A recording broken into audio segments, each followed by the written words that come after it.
O Instituto Paraná Pesquisas divulgou hoje simulações de primeiro turno para a disputa ao governo do Rio de Janeiro. Em ambas, no atual momento, a decisão seria só em primeiro turno. Vamos lá com o primeiro cenário. O ex-prefeito carioca, Eduardo Paes, está à frente ali com mais da metade do total de votos, não é nem mais a metade dos votos válidos. Neste cenário, ele tem mais de 54%. Em segundo lugar, Douglas Ruas, do PL, com 14,6%. André Marinho, do Novo, registra quase 5%. O ex-governador Wilson Witzel, 3,5%. Rafa Luz, do Missão, 2,2%. Este cenário, o primeiro cenário testado, tem pelo Republicanos, como candidato que testado, André Português. Eu já explico por quê. Preste atenção nisso. 1,9%. William Siri, do PSOL, 1,1%. Nenhum branco e nulo, 11,8%, não sabe ou não opinaram, quase 6%, Débora. E um segundo quadro, Paes mantém a liderança no primeiro turno, vamos ver. Paes tem 50,7%, seguido de Ruas com 13,8%.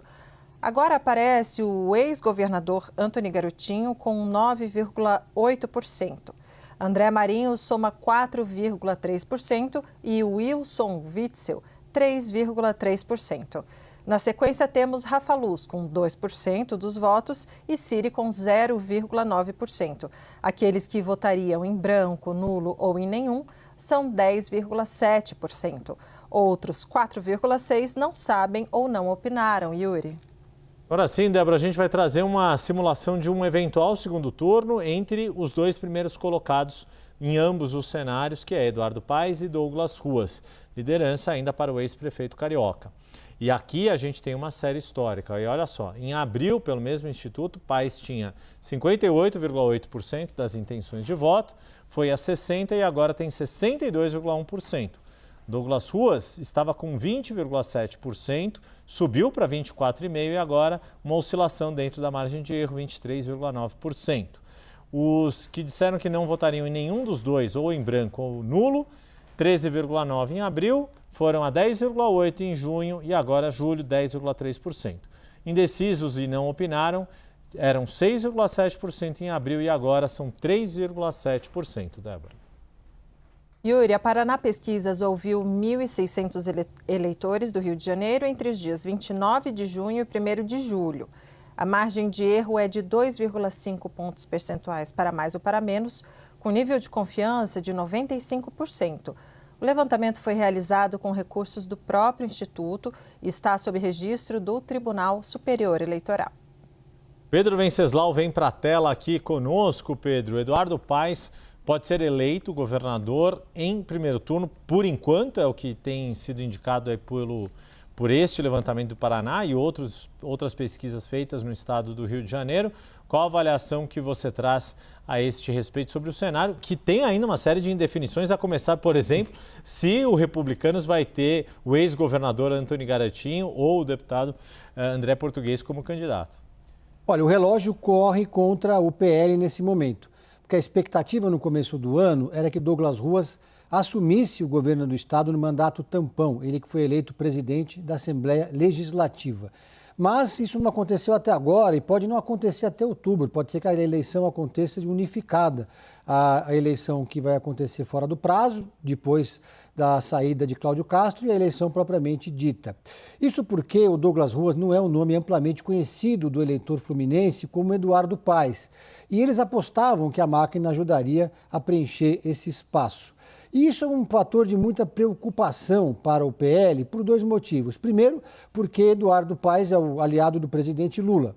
Então, e se acontecer a vitória no primeiro turno, como as pesquisas nesse momento indicam, isso deixaria o Eduardo Paes liberado no segundo turno para fazer campanha para o presidente Lula. Porque a expectativa é que ele faça um apoio para o presidente nesse primeiro turno de forma mais contida, até para não espantar aquele eleitor que é mais antipetista. Mas, se vencer logo na primeira etapa, já ficaria mais tranquilo. É o mesmo dilema que acontece aqui em São Paulo, a mesma preocupação dos petistas aqui em São Paulo, caso a eleição acabe no primeiro turno e o governador Tarcísio vença. Ficaria mais liberado para ajudar o Flávio no segundo.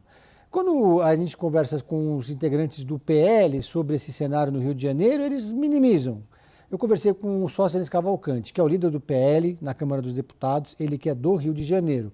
Ele lembrou o ano de 2018, era uma eleição que tinha um nome, que era o candidato do bolsonarismo, que mal aparecia pontuando nas pesquisas, era o Wilson Witzel.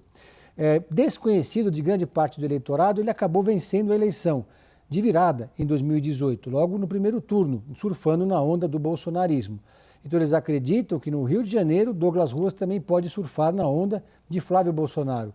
Só que a expectativa do PL era oposta, era que Flávio Bolsonaro pudesse ter uma candidatura competitiva para reforçar o palanque dele naquele que é o colégio eleitoral da família Bolsonaro. Então, eu vou pegar desse ponto, Pedro, porque você tem a apuração, né, que o senador Flávio Bolsonaro, ele deve ir, está planejando ir justamente para o Rio de Janeiro para dar uma alinhada ali nesse palanque, né? O que você apurou sobre essa viagem dele? Ele vai ter agendas eleitorais, mas vai aproveitar para reunir a tropa e tentar chegar num consenso sobre a disputa pelo Senado. Douglas Ruas já é o candidato a governador. Agora, na questão do Senado, depois que Cláudio Castro desistiu da candidatura, até porque ele está inelegível, no início tinha uma ideia de lançá-lo mesmo inelegível, fazendo aquela aposta de judicialização, mas percebendo que é muito arriscado e o próprio Cláudio Castro saiu da disputa. Então, são 3 nomes que estão colocados hoje como possíveis candidatos ao Senado no Rio de Janeiro. O Sóstenes Cavalcante, que é o líder do PL, que tem como projeto prioritário se reeleger deputado para tentar ser presidente da Câmara. Ele não esconde isso de ninguém.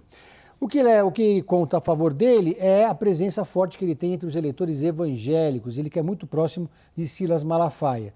Carlos Portinho, que já é senador, disputaria a reeleição, tem a seu favor o fato de uma relação muito próxima com prefeitos do interior do estado.